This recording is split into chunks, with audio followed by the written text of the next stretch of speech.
Good evening, this is the Oscar expert here with Brother Bro. We are at the Sundance Film Festival. It looks an awful lot like our place, but make no mistake, we are in Park City, Utah right now. And we're starting off the fest with Jesse Eisenberg's directorial debut, When You Finish Saving the World. This one stars Finn Wolfhard and Julianne Moore in the dual lead roles. Dual lead roles because they literally duel. In one scene, they sword fight. Not going to tell you who wins. And this one was actually produced by A24, and if you like movies like Come On, Come On, or Lady Bird, you know, with that parent-kid dynamic, or maybe movies like 8th Grade with a little bit of that awkwardness, maybe this would be sort of up your alley. It is not as wholesome as Come On, Come On. No, I'm not saying it's like as good as some of those movies, but that's like the kind of A24 thing we're going for. Yes, no? I would describe it as a funny and cringy mother and son dramedy. Jesse Eisenberg is a funny person, and I think the humor in this film is very good too.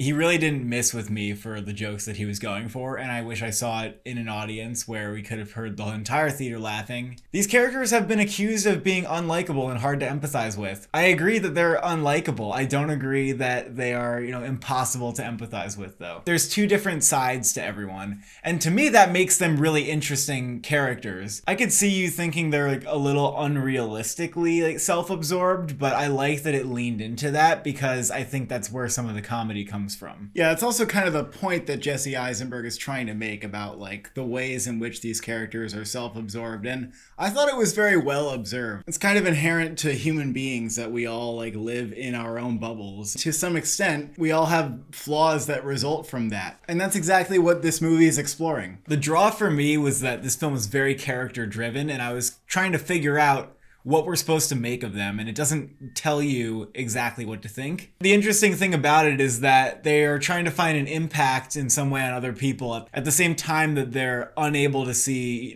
beyond their own experiences. And that's what made them really interesting to me, and framing people as being so dichotomous was a big takeaway for me. I could definitely see how I have both of those qualities and how they coexist. And so not only did I find it really enjoyable and witty, I had a takeaway that I think is going to stick with me. I felt like Jesse Eisenberg as a writer was able to juggle two things being true at once in a lot of these conversations, like where characters are having disagreements. You're like, I see where this character is coming from, and also the way that this character is exposing them is also very true. And sometimes it's true about people on both ends of the conversation. I agree that I found the writing really unpredictable. In moments where I thought characters might close off, they instead opened up. In other moments when I thought a character would do something selfish, they did something that seemed to be thoughtful about the other person. And so it felt like these characters were breathing, and that's really what kept me engaged. I like that even though the characters were unsavory, there was a lot that you could actually like about them and admire. Finn Wolfhard's performance here was kind of unexpected because he's playing like this very dopey musician live streamer who's kind of shallow and becomes a little bit insecure about how shallow he is. And Julianne Moore, I think, is on her A game here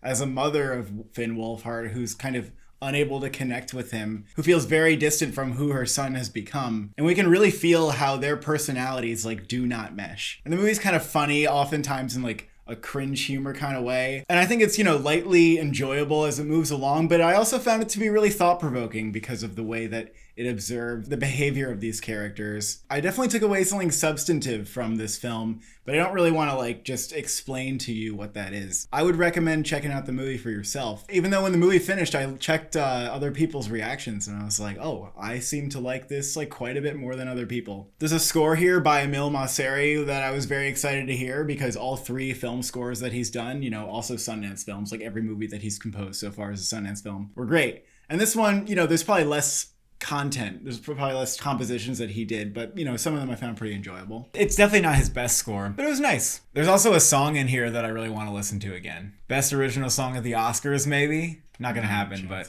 the movie also shows how these characters sort of interact with politics and activism, and even apart from politics, just characters trying to do something that they feel is important. And some of that amounts in some pretty sharp commentary about what we could call white liberalism. If I had to nitpick, I'd say there's a little bit too much of a tendency for the characters to break out into argument, but that wasn't always the case. And another nitpick was that I didn't see where things were supposed to be going often in the middle, but that was resolved by the end. So I don't actually have that much to complain about here. I would say maybe the end fizzles out a little too much. I think it was kind of the expected way that I thought it would end, but I don't know if it went like above and beyond for me. But overall, I really enjoyed this movie, and I would give it an 8 out of 10. I would also give it an 8 out of 10. Thank you for watching. Thank you for subscribing. Does your mother not understand you?